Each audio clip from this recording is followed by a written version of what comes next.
नमस्कार दोस्तों, आज की इस वीडियो में आपको इस सवाल का सॉल्यूशन बताऊंगा। क्लास 10th बोर्ड एग्जाम में पूछा गया सवाल है।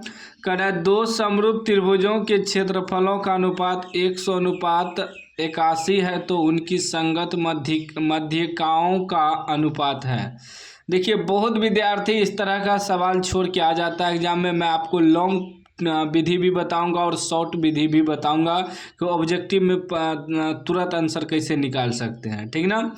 संगत माध्यिकाओं का अनुपात कर रहा है निकालने। ऑप्शन ए में है 9:10, बी में है 10:9, सी में है 81:100, डी में है 15:81। इस सवाल को हमने कॉपी पे लिख लिया है। देखिए, दो समरूप त्रिभुज है, मान लीजिए ए बी सी, एगो है डी ई एफ, दो समरूप त्रिभुज है। तो इसका भुजा देखिए, ई ए बी का संगत जो है डी ई हो जाएगा, बी सी का संगत ई एफ हो जाएगा, ए सी का संगत डी एफ हो जाएगा। तो हमें यहाँ भुजा नहीं करा, हमें करा मध्यिकाओं निकालने। ये जो मध्य एक रेखा खींचे, ये मध्य हो गया। A B C D E F मान दिए हैं तो इसको मान लीजिए कुछ भी मान देते हैं, जी मान देते हैं, ए जी, इसको मान लेते हैं डी एक्स मान लेते हैं, ठीक ना। तो हमें ए जी और डी एक्स यह माध्यिका कार्य निकालने। ई संगत माध्यिका मतलब ए जी जो है डी एक्स के बराबर होगा, सॉरी संगत होगा। अगर हम ए बी रेखा लेंगे तो इसका संगत डी ई हो जाएगा। बी सी रेखा लेंगे, भुजा लेंगे तो ई एफ इसका संगत होगा। ए सी लेंगे तो डी एफ इसका संगत होगा। उसी प्रकार ए जी लेंगे तो इसका संगत डी एक्स हो जाएगा, क्योंकि मध्यिका का राय निकालने मतलब मध्य वाला का राय निकालने, ठीक ना। तो दो समरूप त्रिभुज के क्षेत्रफल बराबर होता है उनके वर्गों, उनके संगत भुजाओं के वर्गों के अनुपात बराबर। लिखेंगे त्रिभुज ए बी सी का क्षेत्रफल बटे त्रिभुज डी ई एफ का क्षेत्रफल, ठीक ना। त्रिभुज ए बी सी का क्षेत्रफल बटे त्रिभुज डी ई एफ का क्षेत्रफल।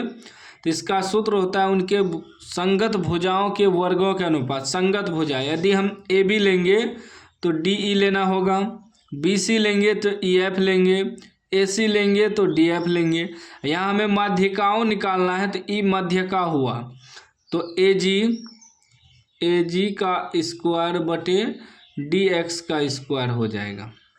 यही सूत्र होता है दो समरूप त्रिभुज के क्षेत्रफल के अनुपात बराबर उनके भुजाओं, संगत भुजाओं के वर्गों का अनुपात। तो अब देखिए, एगो का क्षेत्रफल 100 दिया है, ये मान लीजिए 100 है, ये 81 है। तो यहाँ लिखेंगे 100/81 बराबर ए जी तो निकालना है, ए जी का स्क्वायर बटे डी एक्स का स्क्वायर। यहाँ से स्क्वायर हटाएंगे तो इस पे रूट आएगा, यहाँ से स्क्वायर हटाएंगे तो इस पे रूट आएगा। मतलब 100 पे भी रूट लग जाएगा बटे 81 पर भी रूट लग जाएगा। यहाँ से स्क्वायर हटता है तो ये हो जाएगा ए जी बटे डी एक्स।